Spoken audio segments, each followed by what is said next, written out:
ang bayan natin ay isang united San Antonio.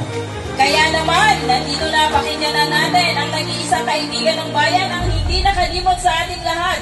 Walang iba, Doc Arvin Antipolo!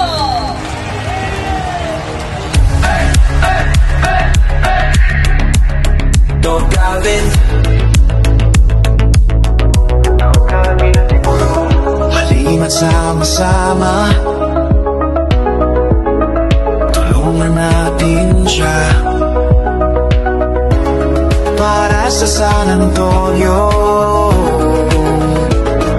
Iboto natin siya.